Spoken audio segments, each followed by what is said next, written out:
Good evening everyone.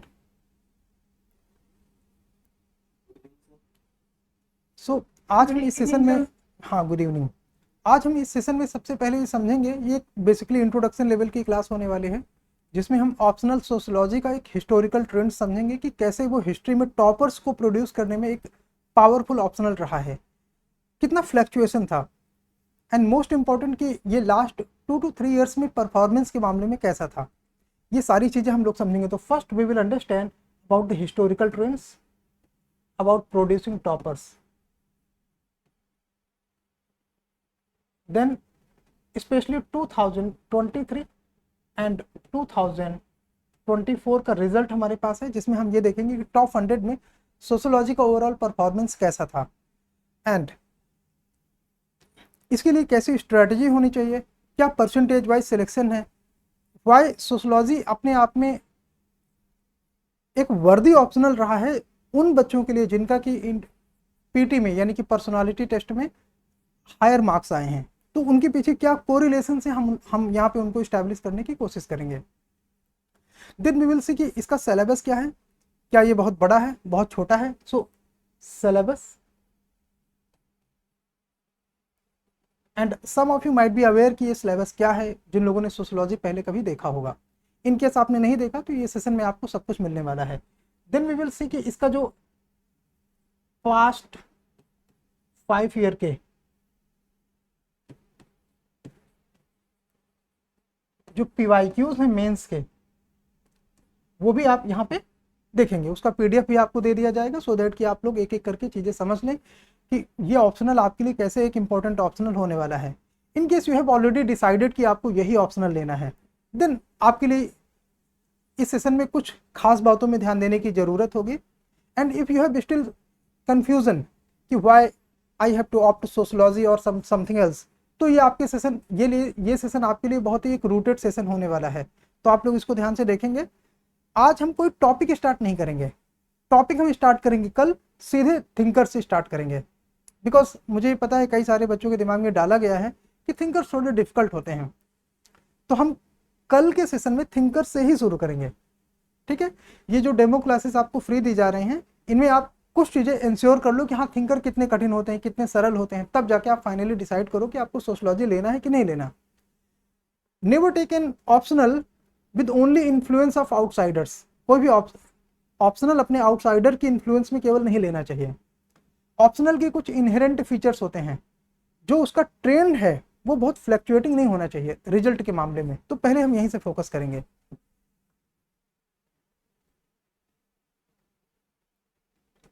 Yes, इस table में हम सबसे पहले ये देखेंगे कि जो परफॉर्मेंस वाइज ये ऑप्शनल रहा है, लेट्स से 2016 में हाईएस्ट मार्क्स इसमें आए 301, रैंक 51।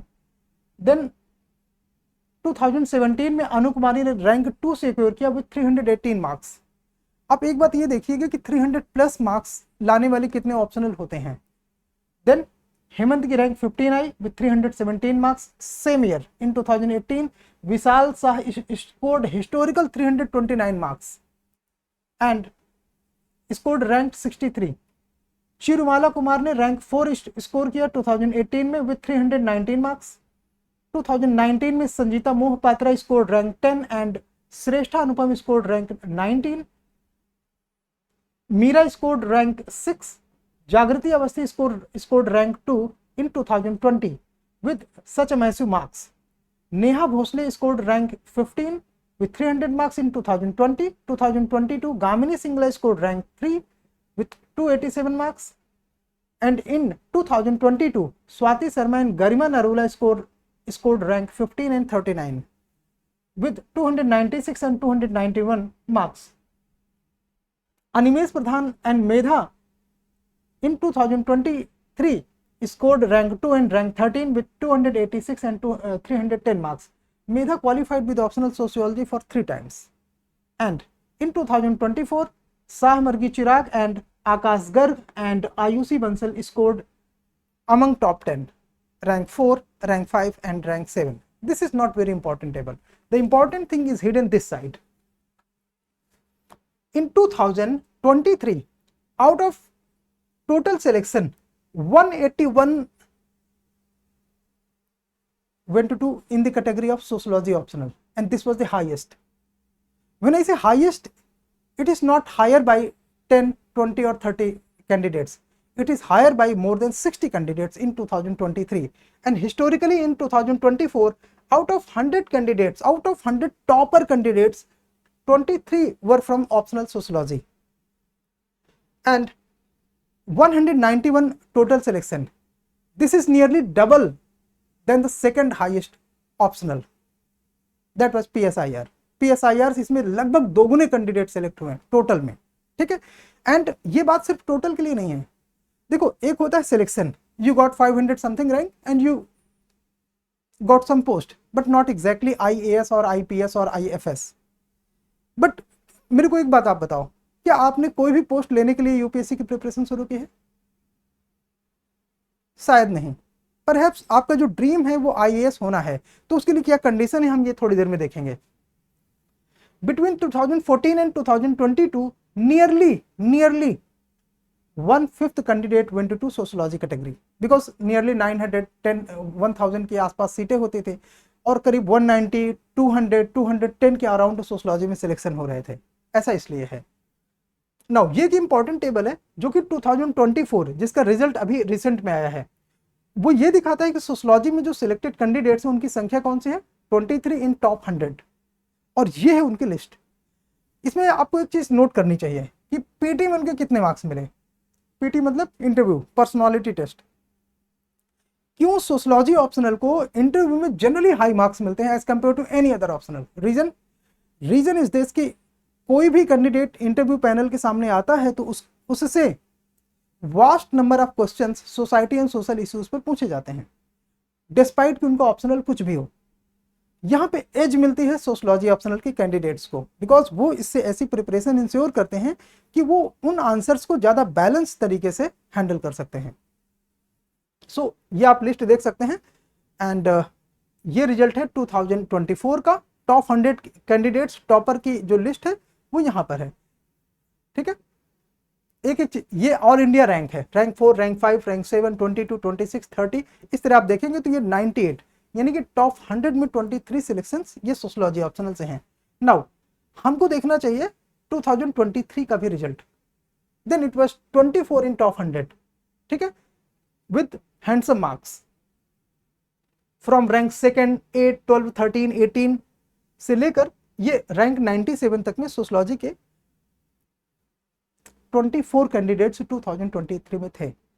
तो एक बात इंश्योर होती है कि टॉपर प्रोड्यूस करने में एंड टोटल सिलेक्शन के मामले में सोशलॉजी एक स्टेबल एंड रिलायबल ऑप्शनल है। It is unlike geography, it is unlike PSIR, it is unlike anthropology, it is unlike economy और एनी अदर ऑप्शनल जिसमें कि फ्लक्चुएशंस बहुत ज्यादा हैं। वो चीज इसमें नहीं है जो कि इसको एज देती है। नाउ एक और चीज देखिए, percentage wise selection out of the candidate who opt for any optional. Let's say कि अगर PSIR में 100 कैंडिडेट्स ने एग्जाम दिया तो उनमें जो परसेंटेज वाइज सिलेक्शन था वो 6.7% था, सोशोलॉजी में 9.2% था। कौन सा ऑप्शनल है जो सोशोलॉजी से भी अच्छा है? तो that is economy. But why not economy? Because economy में नंबर ऑफ कैंडिडेट्स बहुत कम होते हैं, they are less than 30। Why? Because जो इकोनॉमी की अपनी एक डिस्टिंक्ट डिसिप्लिन है और एक जो वास्ट सिलेबस है वो डिटर करता है किसी को भी economy as an optional choose करने से। यहाँ पे हमें फोकस करना चाहिए एक ऐसे ऑप्शनल में जिसका सिलेबस छोटा है, रिलेटिवली स्मॉलर सिलेबस, जिसको कि आप रिलेटिवली कम टाइम में कवर कर सकते हैं, और प्रीलिम्स एंड मेंस के बीच में जो 80 डेज होते हैं उनमें आप इजीली रिवाइज कर सकते हैं, ठीक है। तो ये सारे एडवांटेज आपको सोशलॉजी के साथ मिलते हैं। बाकी आप किसी भी ऑप्शनल का परसेंटेज वाइज सिलेक्शन देखेंगे so it is far less. ये 6.7%, 7.2%, 9.2%, 7.3%, 4.1%, ये रिलेटिवली बहुत लेस है। एक बात और, अगर आप ये सोचते हैं कि हाँ 6.7 एंड 7.2 और 9.2 में तो 2% का ही डिफरेंस है, आप इसे 1000 के सामने निकालिए या 2000 के सामने निकालिए, आपको पता चल जाएगा ये 20-30 कैंडिडेट्स को डिफर करता है। अगर PSIR से 2000 कैंडिडेट ऑप्शन अपीयर हो रहे हैं, सोशलॉजी से 2000 कैंडिडेट अपीयर हो रहे हैं, तो ये 30 कैंडिडेट का डिफरेंट प्रोड्यूस करता है। C 30 is a good number, right?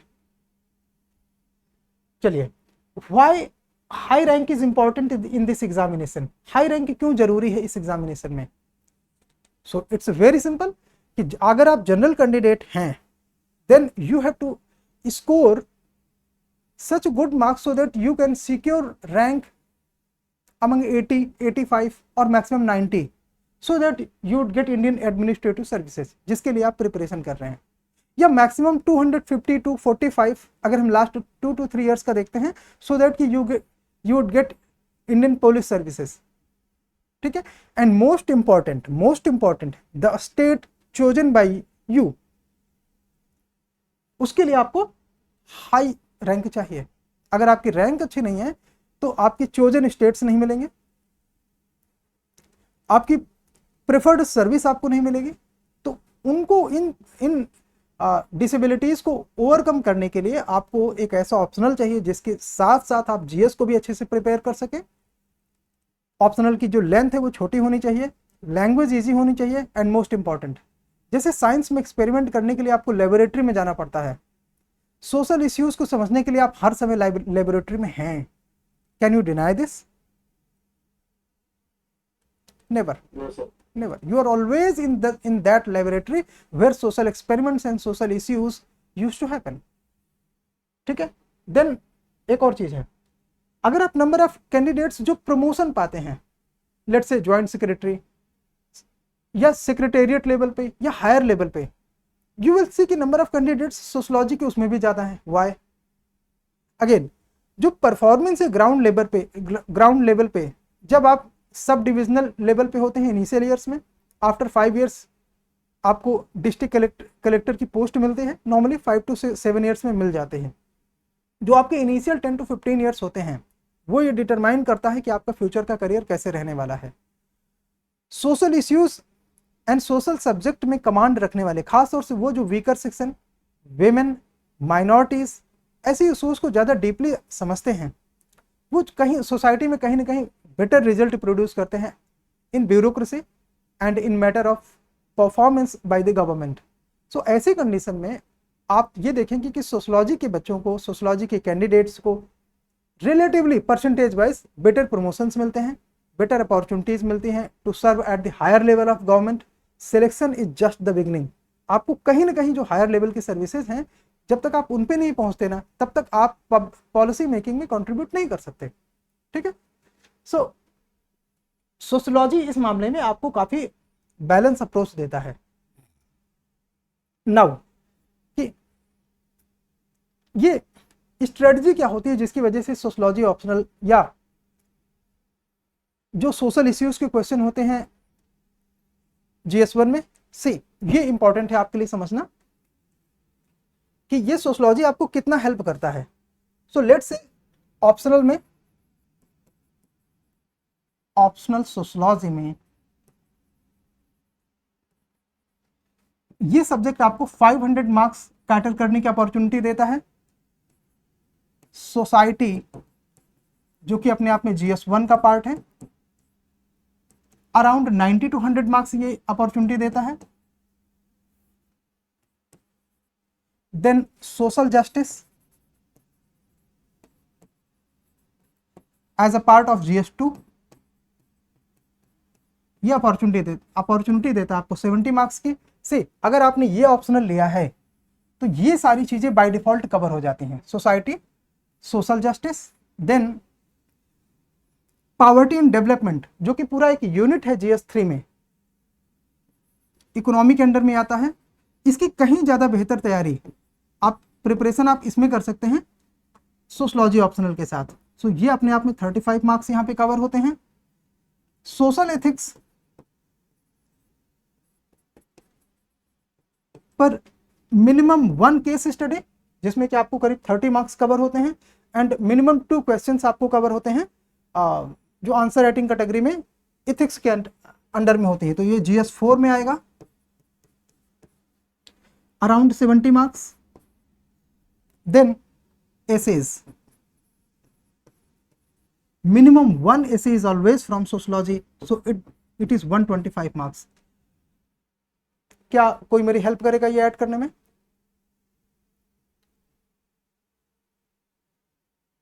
Anyone?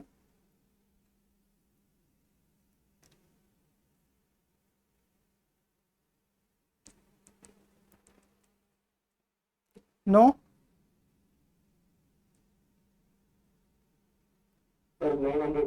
900।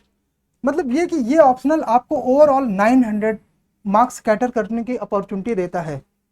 अगर आप ऑप्शनल में 300 क्रॉस करते हैं, see our aim is 320 and the bare minimum जो टारगेट हमको क्रॉस करना है in any condition that is 290 but aim is 320, ठीक है, बिकॉज वो फिजिबल है एंड ऑब्जेक्टिफाइड है कि हम उसे सिक्योर कर सकते हैं, हम ज़्यादा हाइपोथेटिकल फिगर नहीं ले सकते हैं।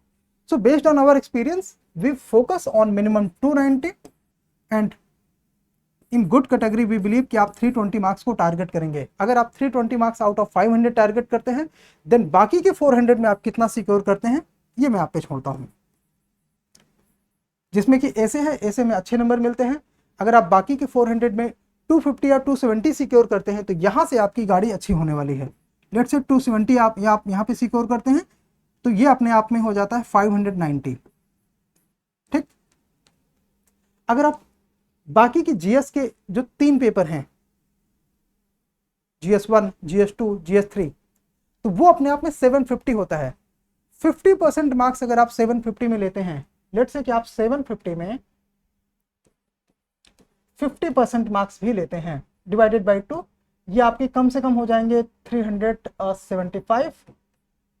अगर आप इसमें 375 ऐड कर देंगे ना then you are selected without interview, then you are selected without interview. ऐसा क्यों हो रहा है? बिकॉज एक ऑप्शनल का हैवी वेट है जीएस में, इसलिए व्हेन वी से प्रीलिम्स तो अप्रोक्सीमेट 6 to 8 क्वेश्चन प्रीलिम्स में वो society, social issues and social justice के टॉपिक से होता है, जिसमें गवर्नमेंट स्कीम्स बाय डिफॉल्ट होती हैं। तो इसलिए ये अपने आप में एक होलिस्टिक ऑप्शनल होता है। दूसरी बात, प्री और मेंस के बीच में आपके पास केवल 80 डेज होते हैं। अगर आपने एक छोटा ऑप्शनल लिया, रिलेटिवली इजी ऑप्शनल लिया, तो आप उसमें ज़्यादा अच्छा परफॉर्म कर सकते हैं।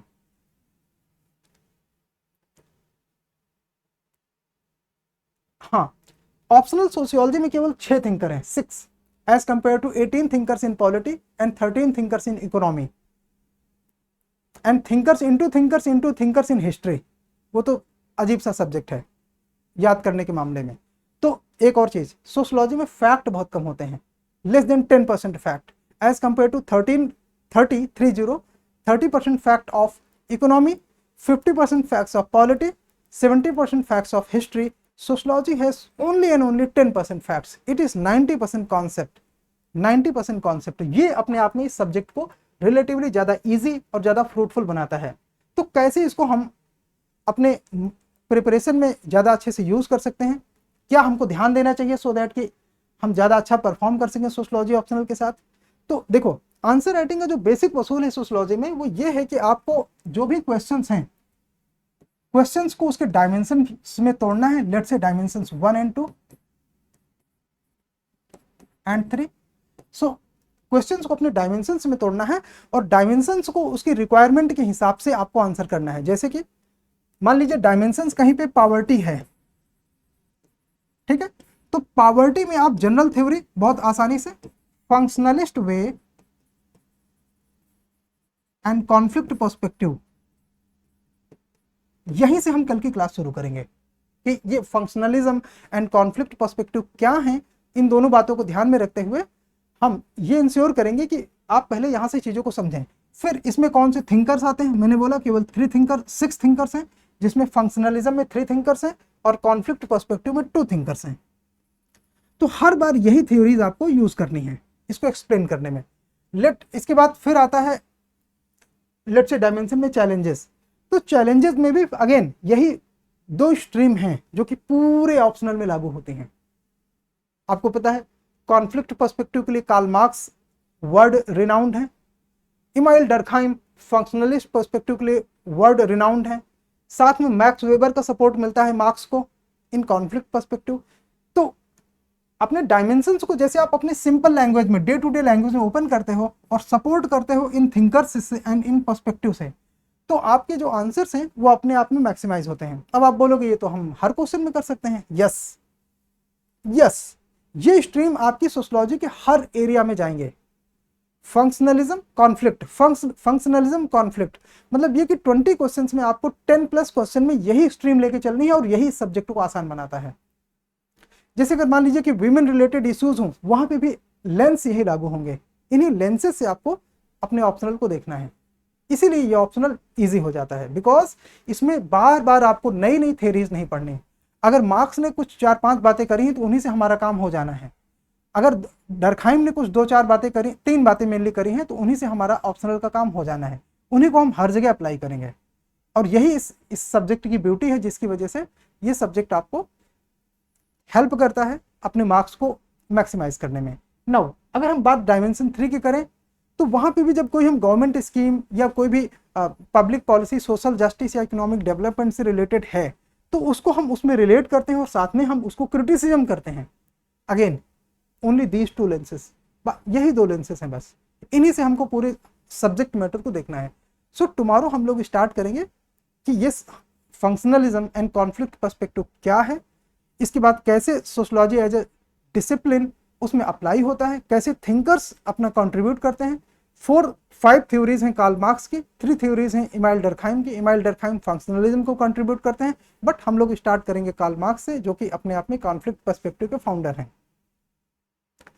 देन मैक्स वेबर की 3 थ्योरीज हैं हमारे इसमें, आर.के. मर्टन की 3 थ्योरीज हैं, टैलकॉट पार्सन की 3 थ्योरीज हैं एंड जी.एस. मीड की 2 थ्योरीज हैं। बस इतने ही थिंकर हैं। ये सब कुछ कवर करने में हमें अप्रोक्सीमेटली 20 डेज का टाइम लगेगा, 18 to 20 डेज।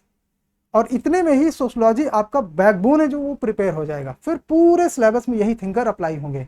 इन्हीं की लेंसेज से हमको सोशल इश्यूज को देखना है। सोशल इश्यूज वही हैं जो आपकी सोसाइटी में होते हैं। तो हमको जानना चाहिए इसका सिलेबस क्या है। चलिए आप लोगों के पास अगर पेन पेपर है तो इसका सिलेबस आप लोग लिख लीजिए। शॉर्ट में लिखाएंगे, बहुत डिटेल में नहीं जाएंगे। मेनली 7 यूनिट्स हैं, उन्हीं को हमको यहाँ पे कवर करना है। 4 यूनिट्स पेपर 1 में, 3 यूनिट्स पेपर 2 में लिखेंगे।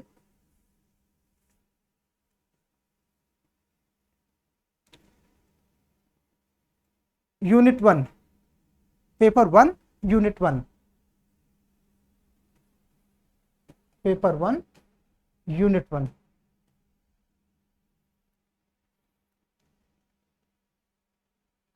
Sociology the discipline, sociology the discipline, comma sociology as a science, comma research method and analysis, research method and analysis. तो यूनिट 1 में बेसिकली हमारे पास 3 चैप्टर्स हैं। कौन कौन से? कि sociology as a subject discipline क्या है, then sociology as a science क्यों है, then research method and analysis हम कैसे करते हैं सब्जेक्ट मैटर का। यूनिट 2, यूनिट 2 में हम पढ़ेंगे सोशोलॉजिकल थिंकर्स के बारे में। थिंकर्स कौन कौन से हैं लिख लीजिए। Thinkers,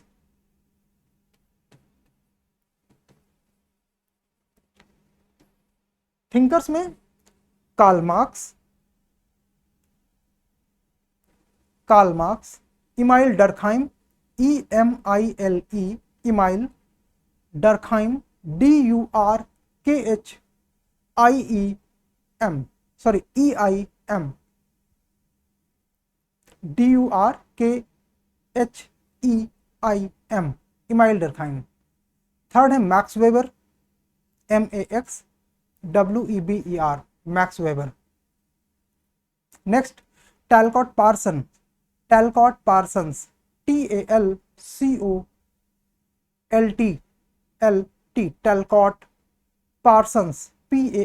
PARSONS। Next fifth thinker है हमारे R.K. Merton, Robert, ROBERT, Robert K.MERTON, Robert K Merton. And sixth the last G.H. Mead, G.H.MEAD, G.H. Mead. Fourth unit हमारा होगा, सॉरी थर्ड यूनिट होगा हमारा stratification in mobility. stratification and mobility.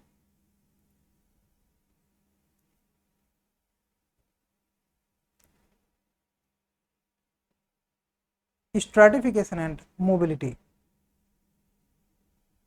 comma, work and economic life, work and economic life, work and economic life, comma, politics and society. तो unit 3 में हमारे पास 3 chapters होंगे। First stratification and mobility, second work and economic life, and third chapter होगा politics and society. Unit 3 में हमारे पास 3 chapters होंगे। Unit 4,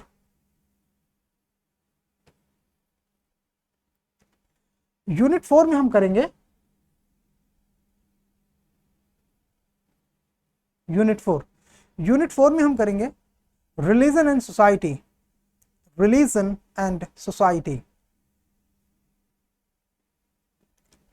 comma, system of kinship, KINSHIP, systems of kinship,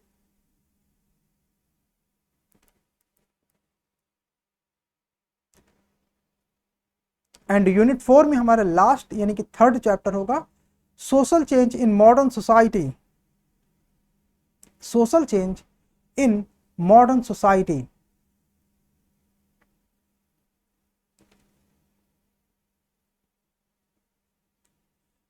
finishing this we will enter into paper 2। Paper 2 में हमारे पास effectively 3 units होंगे। First,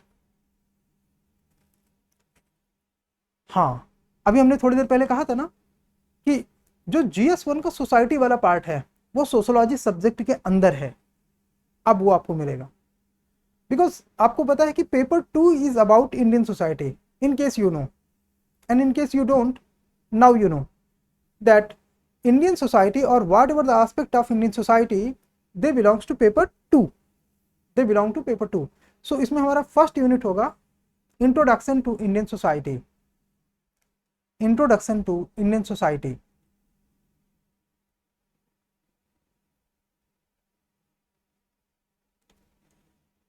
इसमें हमारे पास 2 चैप्टर होंगे। First chapter perspective on the study of Indian society, first होगा हमारे पास perspective on the study of Indian society. Second chapter हमारे पास होगा impact of colonial rule on Indian society, impact of colonial rule on Indian society. Unit 1 में ये जो 2 chapter हैं सर्टेनली दोनों से 2-2 क्वेश्चन आते हैं और ये GS1 में पूरा है। बिकॉज जो impact of colonial rule on Indian society है ये आप हिस्ट्री में पढ़ते हैं, तो यहां से अगर आप कवर करते हैं तो वो हिस्टोरिकल एस्पेक्ट को आपका GS1 में भी हेल्प करेगा। And perspective on Indian society, ये सोसाइटी एंड सोशल इश्यूज जो GS1 में है ये उसमें हेल्प करता है। Unit 2 social structure, social structure,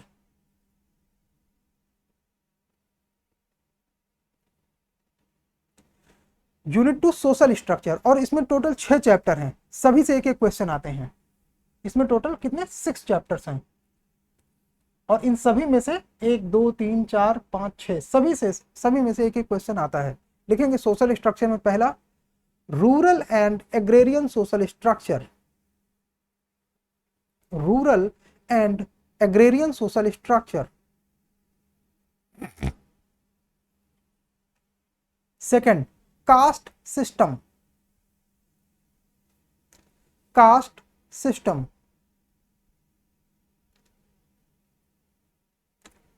third tribal communities in India, tribal communities in India.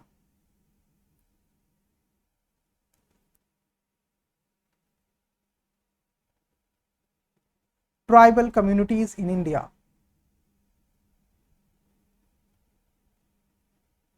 Fourth social classes in India, social classes in India. Fifth system of kinship in India, system of kinship in India.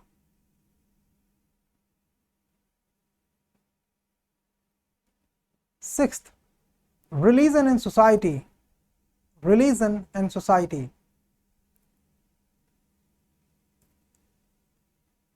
Did you notice something कि हमने जो भी topic paper 1 में cover किए वही topic paper 2 में है with reference to India. इसका मतलब ये कि थियोरी नहीं चेंज होती, एग्जाम्पल चेंज होते हैं बस।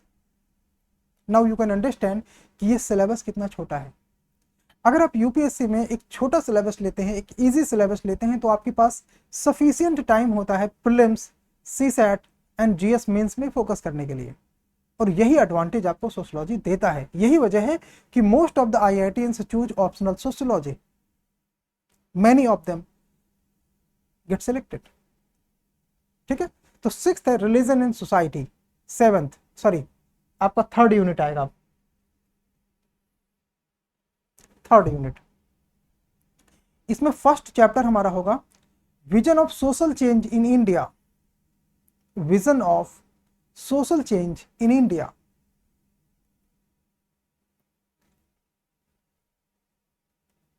Second, rural and agrarian transformation in India, rural and agrarian transformation in India. इसमें वो सारी चीजें होती हैं जो आप इंडियन इकोनॉमी में गहराई से नहीं पढ़ते। इंडियन इकोनॉमिक डेवलपमेंट वाला एस्पेक्ट इसमें ज्यादातर कवर होता है, जैसे ग्रीन रेवोल्यूशन है, प्रॉब्लम ऑफ रूरल लेबर है, प्रॉब्लम ऑफ फार्मर्स है, वो रूरल डेवलपमेंट की जो गवर्नमेंट स्कीम्स हैं वो सारी चीजें यहाँ कवर होती हैं। That makes this optional very easy ना। Okay, third chapter industrialization and urbanization in India. ये भी इंडियन इकोनॉमिक डेवलपमेंट वाले एस्पेक्ट से रिलेटेड है। Indian industrialization and urbanization in India. इसमें नॉर्मली हम फॉर्मल इनफॉर्मल सेक्टर के लेबर्स, इंडस्ट्रीज, कॉलोनियल पीरियड में किस तरह से इंडस्ट्रीज को अफेक्ट किया गया, पोस्ट इंडिपेंडेंस किस तरह से हमने इंडस्ट्रियल डेवलपमेंट के लिए स्कीम्स और उनके इम्पैक्ट को नोटिस किया, वो सारी चीजें इसमें आती हैं। Fourth chapter politics and society, politics and society. Now इसमें गवर्नेंस एंड सोशल जस्टिस वाली चीजें आएंगी। कैसे? Nation, democracy, citizenship, political parties, pressure groups, regionalism, decentralization of power, secularism, secularization, globalization, problem of corruption in society. तो ये सारी चीजें social justice and governance वाला पार्ट होता है, जो यहाँ पे ज्यादा डिटेल में कवर होता है with more factual clarity. Fifth chapter, पांचवा, social movement in modern India, social movements in modern India. जैसे आपने मॉडर्न हिस्ट्री में पढ़ा होगा peasant movements, women related movements, backward and Dalit movements, environmental movements आप आजकल करंट अफेयर्स में पढ़ते हैं, एथनिक एंड आइडेंटिटी मूवमेंट भी आजकल आप सोशल इश्यूज में पढ़ते हैं। तो ये सारी चीजें हम social movement in modern India में कवर करते हैं। Again I am just saying कि ये सारी चीजें बाय डिफॉल्ट आपको पढ़नी पड़ती हैं, अगर आप सोशलॉजी ना लो तो भी। दो बहुत सिंपलिस्टिकली इसे नहीं कहा जाना चाहिए, बिकॉज पेपर 2 में एक एक दो दो थियरी के मामले में आपको यहां भी थिंकर मिलेंगे। जस्ट 1-2 थियरीज हैं, मतलब एक एक दो दो पेज की थियरीज हैं उनकी। लेकिन पेपर 2 का 90% सभी एस्पायरेंट ने पढ़ना होता है। आपने ऑप्शनल लिया हो सोशियोलॉजी तो भी, नहीं लिया हो तो भी, सभी एस्पायरेंट्स ने पढ़ना होता है जीएस में।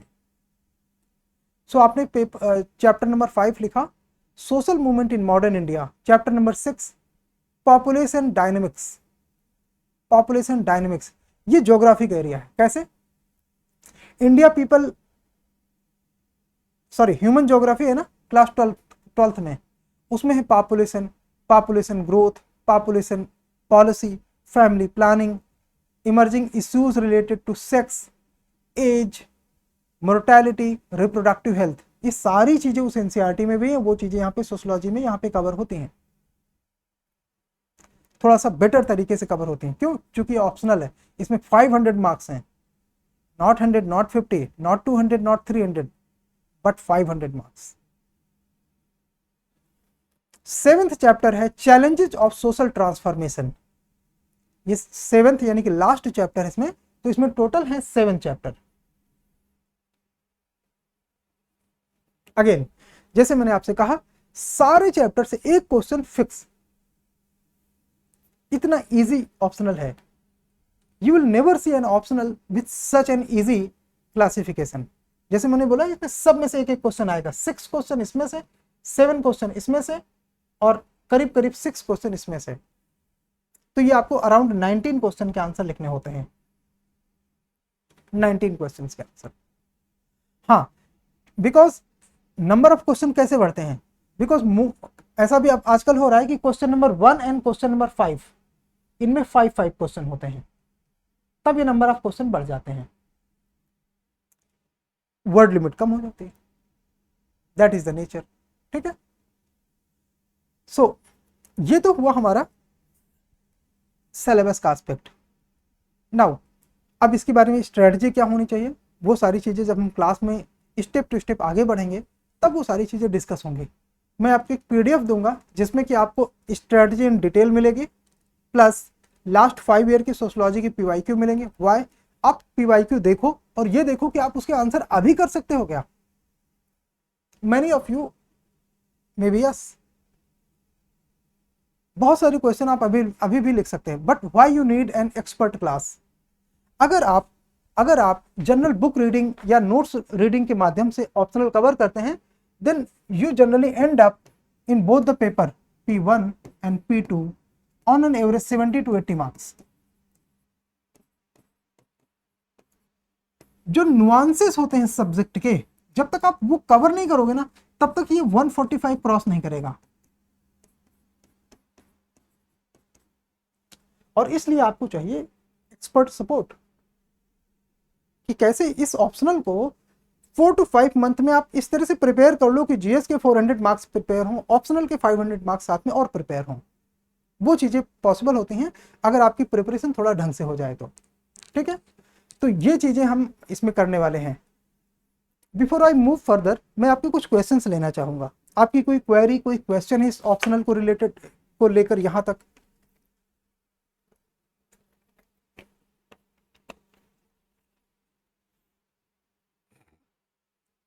ज्योति इज आस्किंग बुक्स कौन कौन सी होते हैं। See, I will give you PDF with updated tone, updated themes.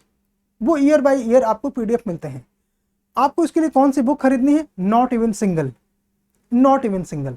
Y? Because कोई भी बुक मार्केट में ऐसी नहीं है जिसमें सोशियोलॉजी का सिलेबस सही एटीट्यूड के साथ या सही एग्जाम्पल्स के साथ कवर किया जाए। जनरली ओल्ड स्कूल एग्जाम्पल्स आपको मिलते हैं और उनमें स्कोरिंग अच्छी नहीं होती। हमेशा एग्जाम्पल्स आपको करंट अफेयर से रिलेट करके लिखने चाहिए, इसलिए आप उसके लिए चिंता नहीं करेंगे। आपको कोई भी बुक्स खरीदनी नहीं है, नोट्स मेकिंग क्लास में होगी आपके। मैं इंश्योर करूंगा कि 75% क्वेश्चन, आज तक का देखो ये रिकॉर्ड है तो इसको ब्रीच नहीं करेंगे, 75% क्वेश्चन के आंसर आपके नोट्स में मिलेंगे। ऑप्शनल में कितना मैंने बोला? 75% क्वेश्चन के आंसर आपको आपके नोट्स में मिलेंगे। सोसाइटी के ऑल 100%, एक क्वेश्चन कभी छूट जाए करंट अफेयर्स की वजह से नहीं, अगर 7 क्वेश्चन है तो 7 के 7 क्वेश्चन के आंसर आपको हमारी इस नोट्स में मिलेंगे जो हम क्लास नोट्स बनाएंगे। सोशल जस्टिस के सारे ऑल जितने भी क्वेश्चन आते हैं, नॉर्मली 4 to 5 आते हैं, तो वो सारे के सारे क्वेश्चन आपको सोशियोलॉजी में कवर होंगे। हम सोशियोलॉजी में इस क्लास में आपको 20 एसेज की प्रैक्टिस कराएंगे। ठीक है, एसे के वर्कशॉप्स होंगे, 10 वर्कशॉप्स आपको कम से कम मिलेंगे इसी सोशियोलॉजी की क्लास में, कि अच्छे निबंध कैसे लिखें। बिकॉज हमको पता है कि मैंने आपसे सिर्फ 500 मार्क्स का प्रॉमिस नहीं किया, मैंने आपसे 900 मार्क्स का प्रॉमिस किया है। इसलिए एसे की वर्कशॉप यहाँ पे आपको इसी क्लास में मिलेगी। और इसके अलावा जितने भी मैंने आपको जीएस के एस्पेक्ट बताए हैं वो सारी चीजें आपके नोट्स में कवर होंगी। And most important, beyond this आपको पीडीएफ दिए जाएंगे सभी यूनिट्स के, जैसे जैसे यूनिट कवर होंगे उस तरह से। एग्जामिनेशन के पहले, लेट्स से कि जब आप प्री क्वालिफाई करते हो, जब आप प्रीलिम्स क्वालिफाई करते हो, तो प्री एंड मेंस के बीच में, प्री एंड मेंस के बीच में ये जो 80 डेज होते हैं ना, इसमें आपको 20 डेज का revision every time. Every time का मतलब आप एक बार मेन से देंगे एक बार, 2 बार मेन से देंगे 2 बार, 3 बार मेन से देंगे 3 बार। The number of times you appear means you will get revision of 20 classes which will include entire syllabus of the sociology plus current affairs। क्यों? मैंने आपसे बोला ना कि एज ओल्ड एग्जाम्पल लिखने से मार्क्स अच्छे नहीं मिलते। आपके एग्जाम्पल्स रेलिवेंट होने चाहिए, टाइम के कॉन्टेक्स्ट में होना चाहिए, तब उसमें मार्क्स अच्छे आते हैं। उनको थिंकर्स से कैसे रिलेट करना है वो रिलेशन आपको आपके नोट्स में होगा, प्लस यहाँ पे जब आपको 20 डेज की रिवीजन क्लासेस कराई जाएंगी तो भी होगा। और इस दौरान आपको पोटेंशियल क्वेश्चन की आंसर राइटिंग मिलेगी। पीवाईक्यूज के आंसर राइटिंग तो क्लास में चलेंगे on an average daily basis में। पीवाईक्यूज के आंसर, पोटेंशियल क्वेश्चंस वो होते हैं जो करंट अफेयर्स और थिंकर के perspective, current affairs plus thinker, इनके पर्सपेक्टिव को बिल्डअप करके डिजाइन किए जाते हैं। वो पोटेंशियल क्वेश्चन के आंसर राइटिंग आपको प्री और मेंस के बीच में जो 80 डेज होते हैं इसमें कराए जाएंगे। एक बार आपने एडमिशन ले लिया, दोबारा आपको कभी किसी प्रोग्राम के लिए हमारे पास इसमें सोशलॉजी से रिलेटेड ना उसका रिवीजन क्लास ना आंसर राइटिंग, किसी चीज के लिए आपको अलग से एडमिशन नहीं लेना है, वो आपका आपके सिलेक्शन तक वैलिड होगा। ठीक है, तो ये सारी चीजें आपको क्लियर होना चाहिए। इसके अलावा आपके कोई डाउट्स हैं, कोई क्वेरीज हैं तो आप वो मुझसे अभी पूछ सकते हैं, उसमें आप डिस्कस कर सकते हैं, जो भी आपके दिमाग में आता है आप कह सकते हैं। Time is yours. हिमांशु बताइए।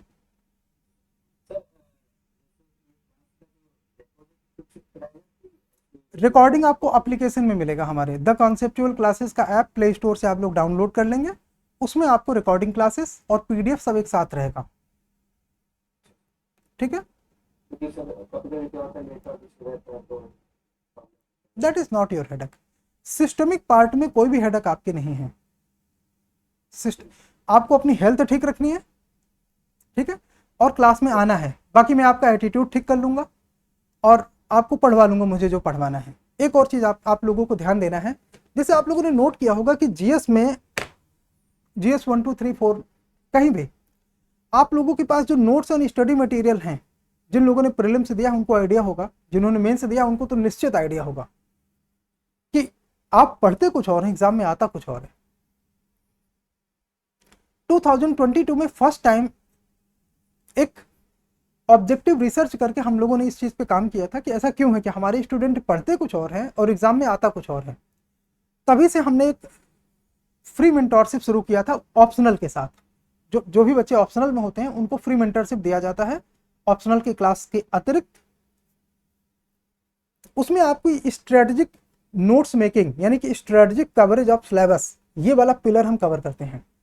देखो ये कोई वर्ड नहीं है या जस्ट वर्ड नहीं कि strategic coverage of the syllabus, ये अपने आप में एक पूरी एक्सरसाइज है जिसमें कि जीएस के सारे पेपर्स में जो सारे सब्जेक्ट हैं, उसके अंदर जो सारे टॉपिक्स हैं, उसको past 20 years static section, past 12 years dynamic section में डायमेंशंस आइडेंटिफाई करके प्लस सिलेबस के साथ, यूपीएससी सिलेबस के साथ लिंकेज करके नोट्स मेकिंग बनाते हैं, सो दैट कि जीएस में भी जो प्री और मेंस के क्वेश्चंस आपके आते हैं वो आंसर आपके नोट्स में होने चाहिए।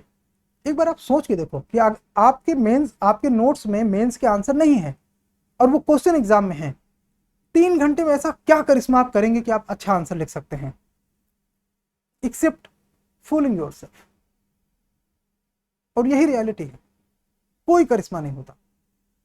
हम उल्टा सीधा कुछ भी लिख के आते हैं और फिर हमें कुछ भी वही 70 80 90 मार्क्स मिल जाते हैं, बिकॉज आपने नोट्स में ठीक काम नहीं किया है। तो strategic coverage of the syllabus एक चीज, और जब आप एक पेपर पूरा कवर कर लेते हैं जीएस का, तो साइंटिफिक रिवीजन उसका कैसे करना है, वो अनियन लेयर कॉन्सेप्ट में हम उसको करते हैं। सिलेबस को धीरे धीरे नैरो डाउन करते जाएंगे और बाद में हम उसे 5 to 10 पेजर में ले आएंगे एक पूरे सब्जेक्ट को। ये चीजें आपको जीएस के लिए यहां से मिलेंगे। अब आप बोलेंगे आप जीएस की बात कर रहे हैं, ऑप्शनल की बात क्यों नहीं कर रहे हैं? ऑप्शनल में आपको क्या नहीं करना? ऑप्शनल आपको घर में कभी रिवाइज नहीं करना। अजीब लगा ना सुन के हिमांशु? ऑप्शनल आपको घर में कभी रिवाइज नहीं करना। अगर आपको रिवाइज करना पड़ा कभी तो वो आपकी चैलेंज नहीं है, वो हमारी चैलेंज है। हाँ, बस आपको 5 मिनट देने पड़ेंगे। कब? जैसे मान लीजिए मैंने 8 बजे का टाइमिंग लगाया तो मैं नॉर्मली 8-10 तक आता हूँ, आपके पास 5 से 7 मिनट रहेंगे। आप ये देख लीजिए कि कल हमने क्या पढ़ा, दैट्स इट, बस उतना करना है। मैं आंसर राइटिंग डेली कराऊंगा, उसको डिस्कस भी करते हैं। तो आपकी, और वैसे भी अपना कॉन्सेप्ट ये है कि आपको थिंकर वाला पार्ट मैं 2-3 बार पढ़ा दूंगा पूरे सेशन के बीच में, सो दैट कि वो आपके टिप में हो, आपकी टंग में हो। लेट्स से कि अगर आपको आपसे कोई कार्ल मार्क्स की थ्योरीज पूछे तो आपको आधे घंटे लगने चाहिए कार्ल मार्क्स की पूरी 5 थ्योरी जो हमारे सिलेबस में है वो एक्सप्लेन करने में, उससे ज़्यादा नहीं लगेगा, और मैं इससे कम में छोड़ता भी नहीं हूँ। तो आपको घर में 1 घंटे 2 घंटे 3 घंटे सोशियोलॉजी रिवीजन कभी नहीं करना, कोई आंसर राइटिंग नहीं परचेज करनी। पीवाईक्यू की आंसर राइटिंग मैं यहाँ कराऊंगा आपके मेंस अपीयर होने तक। जब तक आप मेंस अपीयर होते हो, एक सर्टेन डिजाइन के तहत 300 क्वेश्चन की प्रैक्टिस होती है, और मैंने आपसे कहा 70% क्वेश्चन आपके फंसेंगे, मिनिमम 70%। देखो लिटरली आप 38 क्वेश्चन के आंसर लिखते हो, 38, कभी कभी 42 भी हो जाता है, वो जब सब्जेक्ट का क्वेश्चन का क्लासिफिकेशन वर्ड लिमिट कम करके नंबर ऑफ क्वेश्चन बढ़ा दिए जाते हैं। तो अदरवाइज 38 to 40 के बीच में आप क्वेश्चन लिखते हो, उनमें से 30+ क्वेश्चन हर बार फंसेगा, उसमें कोई आपको डाउट रखने की जरूरत नहीं है। ठीक है, तो इस तरह से हम इस सब्जेक्ट में आगे बढ़ेंगे। और कोई डाउट आपके? हाँ, साथ में इसमें मैं आपको क्यों बोलता हूं कि आपको अपने से रिवाइज नहीं करना, बिकॉज हम इसमें करते हैं क्विजेस। सोशियोलॉजी ऑप्शनल में हम करते हैं क्विजेस, जिसमें क्विजेस एंड कंपटीशन दोनों, जिसमें कि आपको कई सारे साइंटिफिक मेथोडोलॉजी का एप्लीकेशन करके अपने कॉन्सेप्ट को रिक्रिएट करना होता है, और वो आपको पढ़ के नहीं रिक्रिएट करना। देखो पढ़ा पढ़ाया उत्तर बार बार लिखोगे तो एवरेज प्लस नंबर नहीं मिलेंगे, बिलो एवरेज ही मिलेंगे। ये कोई भी सब्जेक्ट के लिए रियलिटी है। यूपीएससी आपसे यह अपेक्षा नहीं रखती कि आप एक बुक की आंसर लिख के आओ, आप अपनी अंडरस्टैंडिंग शो करो। सोशल इश्यूज जो चैलेंजेस हैं हमारे देश में, हमारे नेशन में जो भी प्रॉब्लम्स हैं, विमेन को लेकर, वीकर सेक्शन को लेकर, ट्राइबल्स को लेकर, माइनॉरिटीज को लेकर, फार्मर्स को लेकर, लेबरर्स को लेकर, या जो भी caste, creed, gender, race division है हमारी कंट्री में, उसको उसको अपने कॉन्सेप्ट को अंडरस्टैंड करके और एक रियल एग्जाम्पल से रिलेट करके, फिर जो थिंकर है, जो फिलोसोफर है, उसकी थ्योरी से उसे जस्टिफाई करना और काउंटर जस्टिफाई करना, दोनों तरह के नैरेटिव हमें लेके चलना है। इसीलिए सोशलॉजी पढ़ने वाले बच्चे कहीं ना कहीं ज़्यादा रैशनल होते हैं सोशल प्रॉब्लम्स को लेकर, जब वो डिस्ट्रिक्ट कलेक्टर होते हैं, अपनी फील्ड में काम करते हैं, और यही वजह है कि उनको जल्दी प्रमोशंस मिलते हैं और अच्छे पर्क्स उनको पहले मिलते हैं। सो वो कहीं ना कहीं आपकी फंडामेंटल स्टडी और एजुकेशन से रिलेटेड है। ठीक है, सो नेवर, आपको सोशलॉजी घर में कभी रिवीजन नहीं करना। आपको मेरी बात में डाउट होना तो आप हिंदी मीडियम के ग्रुप्स में जाओ, मैं आपको लिंक दे देता हूं, आप उनसे पूछो जाके। हिंदी मीडियम में 2 बैचेस में मिला के अराउंड 160-170 कैंडिडेट्स होंगे। आप पूछिएगा किसी से कि क्या हमने कभी किसी को रिवीजन करने के लिए कहा है? कभी नहीं। और फिर आप उनसे थ्योरीज पूछ सकते हैं, कुछ भी पूछ सकते हैं, बिल्कुल फील फ्री होके। लेट्स से कि वो बता पाते हैं कि नहीं, स्पॉन्टेनियस, कि कार्ल मार्क्स का एलिनेशन थ्योरी क्या है। इसीलिए मैंने आपसे बोला ना कि आपको घर में रिवीजन नहीं करना। मैंने आपसे, देखो सोशलॉजी लेने के पीछे आपका एक रैशनल ये होना चाहिए कि आपका समय बचता है ताकि आप जीएस की तैयारी करो और प्री क्वालिफाई करो। सही यस और नो? अगर आप एक हैवी वेट ऑप्शनल ले लो जिसमें कि सिलेबस बहुत बड़ा है, फैक्ट ढेर सारे हैं, तो पता लगा 6 महीने आप उसी को तैयार कर रहे हो, बाद में प्री क्वालिफाई हुआ तो उसमें कॉन्फिडेंस नहीं बन रहा, वो एक अच्छी आइडियल कंडीशन नहीं है। इसलिए उन चीज़ों से बचना होता है। ठीक है, तो ये हमारा पूरा स्ट्रेटजी, ये हमारा पूरा प्लान है जिसको लेकर हम करेंगे। जितने हमारे वर्कशॉप होते हैं, चाहे द हिंदू पर, लिसन, चाहे द हिंदू पर, चाहे वो एसे पर हो, चाहे वो केस स्टडी पर हो, वो सारे के सारे होते सोशलॉजी क्लास में हैं। आउटसाइडर्स को नॉर्मली एक वर्कशॉप मिलती है एक सब्जेक्ट में, एक फ्री रखते हैं, वो आप समझते हैं प्रमोशनल रीजन के लिए। लेकिन जो हमारे इनसाइडर ऑप्शनल के बच्चे होते हैं उनको सारे सारे के सारे केसेस और जितने भी वर्कशॉप होते हैं, साल में अराउंड 30 to 40 वर्कशॉप्स होते हैं। आंसर राइटिंग पे वर्कशॉप, इंट्रोडक्शन पे वर्कशॉप, मेन बॉडी पे वर्कशॉप, एग्जाम्पल राइटिंग पे वर्कशॉप, कोटेशन यूजेस पे वर्कशॉप, कंक्लूजन मेथोडोलॉजीज पर वर्कशॉप, कितनी तरह से उसे कंक्लूड कर सकते हैं आंसर, इन सब पे वर्कशॉप करते हैं हम लोग। वो सब कुछ सोशियोलॉजी क्लास में होता है, कवर जीएस होता है साथ में। तो इस स्ट्रेटजी के साथ आप इसमें आगे बढ़िए, अच्छे से तैयारी करिए। कहीं भी कोई प्रॉब्लम होती है तो I am always with you, और आप एक ऐसी प्रिपरेशन कर पाएंगे जिसमें 10 मंथ की प्रिपरेशन सफिशियंट होगी। Before you develop confidence, I believe you will be in लवासना। But वो जो 5 फैक्टर्स है प्रिपरेशन को, वो आपको एक साथ लेके चलने पड़ेंगे। उसके लिए आपके पास समय होना चाहिए और आपको एक राइट ऑप्शनल के साथ अपने जीएस को बैलेंस करना है। So this was from my side. If any of the doubt or query is inside your mind, you can ask. Otherwise, we will end up this session. Sir test weekly रखेंगे या फिर monthly? Daily आपको जितने topic cover होंगे उतने question मिलेंगे। Madam, आपने ये सोचा नहीं जब मैंने आपसे कहा कि आपको रिवीजन नहीं करना तो मैं आपको याद कैसे कराऊंगा? And of the day concept आपके माइंड में होना है, यस और नो? तो वो मैं आपको कैसे याद कराऊंगा, तो आपको सोचना चाहिए। वो डेली आपको आंसर राइटिंग उसमें करनी होगी। नहीं, आपको क्वेश्चंस मिलेंगे जो टॉपिक है उससे बिल्कुल रिलेटेड होगा, लेकिन कुछ एक दो चीजें आपको क्वेश्चन में एडिशनल होंगी। वो एडिशनल चीजें आप घर में अपने से आंसर लिखोगे। जो टॉपिक है वो आपको दोबारा पढ़ने की ज़रूरत नहीं पड़नी चाहिए। अगर पढ़ रही तो आप मुझे बता दोगे, सो दैट कि मैं उस चीज़ का ध्यान में रखूं कि आपको घर में ना पढ़ना पड़े। सी देयर इज ए साइंस कि मैं क्यों कहता हूं कि आपको घर में नहीं पढ़ना चाहिए। आप घर में पढ़ोगे तो आप रटोगे, और वो मैं बिल्कुल नहीं चाहता। आप हमारे साथ रिवाइज करो ना क्लास में, जितना रिवीजन करना है। हम एक्स्ट्रा टाइम ले लेंगे। वैसे भी ये ऑफिस कहीं किसी ऐसी जगह नहीं है कि जहां हमें टाइम की कोई क्राइसिस होती हो। तो आप इसे अच्छे से करिए और इम्प्लीमेंट करिए। सिलेक्शन लेने के लिए पढ़िए, इंटरेस्ट के लिए बाद में पढ़ लेना सिलेक्शन के बाद। जैसे मान लीजिए किसी का इंटरेस्ट हो कि मुझे हिंदी लिटरेचर पढ़ना है, तो वो बाद में पढ़ लेना। तुलसीदास बनने का समय बाद में बहुत मिलेगा, पहले सिलेक्शन ले लेते हैं, और उसके लिए कुछ ना कुछ हमें सही से करना पड़ेगा। देखो मैंने आपको अपना एक्सपीरियंस बताया होगा, जो लोग हमारी क्लासेस में पहले कभी आए हैं। मेरा सोशलॉजी बैकग्राउंड कभी नहीं था, लेकिन मेरे सोशलॉजी में 292 नंबर आए हैं। हाईएस्ट मेरे उतने ही आए, 292, और एक बार 280 में एक कम, यानी कि 279। तो जबकि इकोनॉमिक्स में मेरी रिसर्च है आफ्टर एमबीए, नहीं लिया। क्यों नहीं लिया? मैंने आपको बताया कि वो सब्जेक्ट की जो लैंग्वेज और टोन है वो बहुत स्पेसिफिक है। जिसकी पहले से उतनी तैयारी हो उसे ही वो सब्जेक्ट लेना चाहिए, नहीं लेना चाहिए। यहां आने के बाद मैंने पहली बार पैबैट पे विचार किया कि मुझे पैबैट ऑप्शन लेना चाहिए। यहाँ पे एक टीचर थे मुखर्जी नगर में, उनकी मैंने 2-3 क्लासेस भी करी। मुझे लगा नहीं कि ये एक जेन्युइन ऑप्शनल है। और आप चेक करो पैबैट में कितना सिलेक्शन होता है।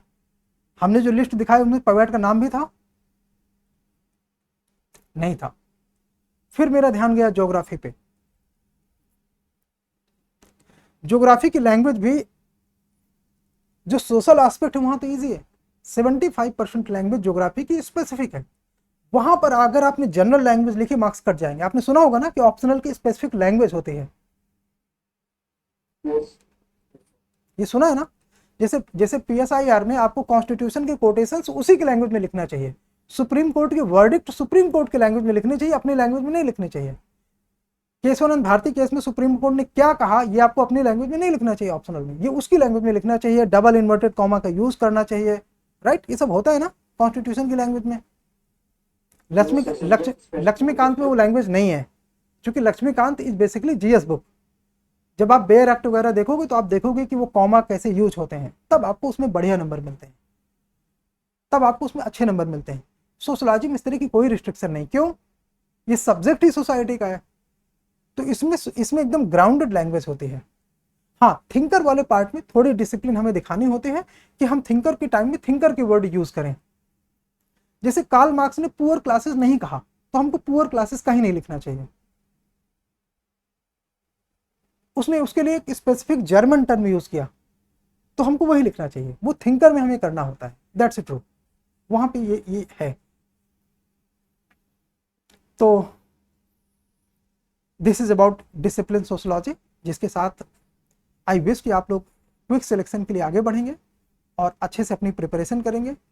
एंड इसको कम टाइम में तैयार किया जा सकता है। इसको ऐसे तैयार किया जा सकता है कि वो आपकी एक कॉमन लैंग्वेज बन जाए, सो दैट कि उसमें ज़्यादा रिवीजन का स्कोप ना रहे। हाँ, फैक्ट कौन से होते हैं, मैंने बोला कि 10% फैक्ट्स होते हैं। जैसे मान लीजिए कि गवर्नमेंट ऑफ इंडिया की कोई स्कीम है, तो वो स्कीम के जो प्रोविजन है वो आपको पता होने चाहिए, उसकी इम्पैक्ट रिलेटेड डेटा है वो आपको पता होने चाहिए। नॉर्मली वो पेपर 1 में नहीं होते, वो होते हैं पेपर 2 में। बट अगर आप ये सोचते हो कि सोशोलॉजी के लिए हम वो फैक्ट क्यों याद करें,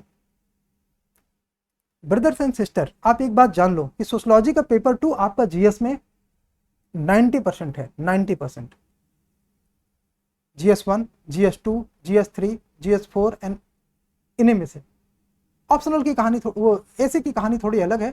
ऐसे में कोई भी सोशल इश्यूज पे हम बहुत डीप में जाते हैं, तो वो थोड़ी सी स्टोरी अलग है, वो हम यहाँ पे कराएंगे। सिनॉप्सिस लिखाएंगे, आपसे ऐसे लिखाएंगे वर्कशॉप करने के बाद। मैंने बोला कि 10 ऐसे पर आपको वर्कशॉप मिलेगी, 20 ऐसे पर आपको सिनॉप्सिस मिलेगी, सो दैट कि ऐसे की प्रैक्टिस आपकी हो जाए। हमारे हिंदी मीडियम के बच्चों का रिकॉर्ड बड़ा खराब था, मतलब उनके गार्जियन ये समझते थे कि तुम बीएड करके मास्टर बन जाओ। अब जब वो 15-15 पेज के ऐसे लिखते हैं ना, तो लोग सरप्राइज होते हैं, ये कैसी स्टैंडर्ड लैंग्वेज लिख रहे हैं। हिंदी मीडियम के लोगों को तो परफॉर्मेंस बहुत खराब था। आई promised them, based on your selection you have to increase your proportion in the final selection and the final list of the labashna। वो तभी हो सकता है जब आपकी प्रिपरेशन होलिस्टिकली हो चुकी हो, और वो तब होती है जब आपने हर एक कॉर्नर को टच किया हो अपने सिलेबस की। इसीलिए मैंने बोला है जीएस की mentorship, notes making on every section, मतलब एवरी सेक्शन। हम एथिक्स भी नहीं छोड़ेंगे, हम गवर्नेंस भी नहीं छोड़ेंगे। Society, social justice and Indian society optional का पार्ट होगा, तो उसके लिए अलग से नोट्स नहीं बनाना होगा।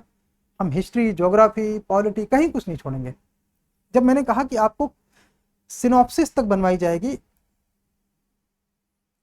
ऐसे राइटिंग के लिए, तो इसका मतलब हम कोई भी डोमेन छोड़ने वाले नहीं हैं। Because end of the day to me your selection matters. अगर आप खुद से सिलेक्शन नहीं ले सकते, तो आपको मेरी सवारी करनी चाहिए और सिलेक्शन तक जाना चाहिए।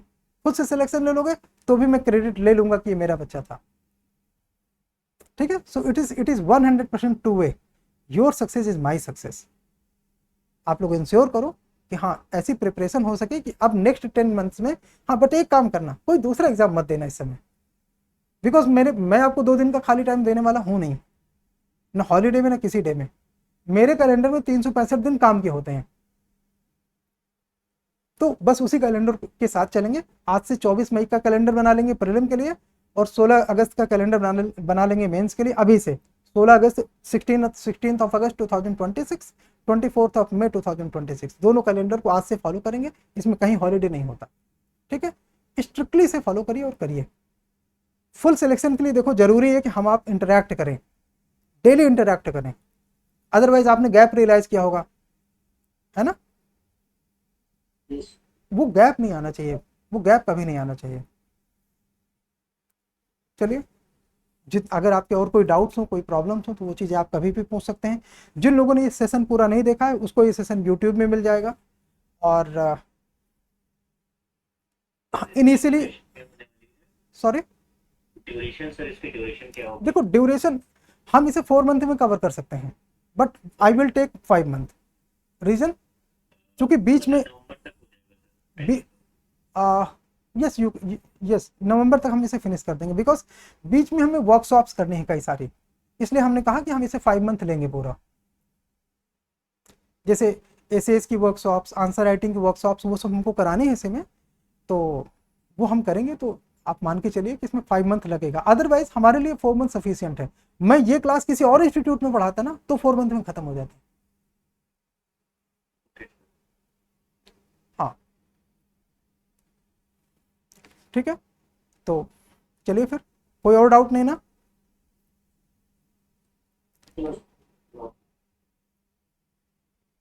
हिमांशु हो सकता आप पूछ रहे थे फीस कितनी है, you can pay me in lakhs, I have absolutely no problem. So effectively जो फी है वो काफी समय से स्टेबल है। जो बच्चे वन टाइम फी पे कर रहे हैं उनका ये 20 के है। देखो ये वन टाइम का मतलब ये नहीं कि वन टाइम आपको इमीडिएटली करना है, आप इसे महीने में 2 बार में कर सकते हैं, 15 दिन में 2 बार कर सकते हैं, लेकिन जो लोग इसे 5 मंथ में करना चाहते हैं उनके लिए 5 EMIs है, 5 × 5, देन ये अपने आप में 25 के फीस हो जाती है। ये फीस सिंस 2020 से है, सॉरी 22 से है, अभी बड़ी नहीं है। ये बीच में कोविड ने हम लोगों का नुकसान किया, अब इस समय जो है वो गवर्नमेंट की इकोनॉमिक क्राइसिस हम लोगों का लॉस कर रही है, बट स्टिल ये फी अभी हिंदी मीडियम इंग्लिश मीडियम सब में 2022 से यही फीस चल रही है ऑप्शनल की हमारा। ठीक है, चलिए ठीक है, thank you so much. Thank you sir.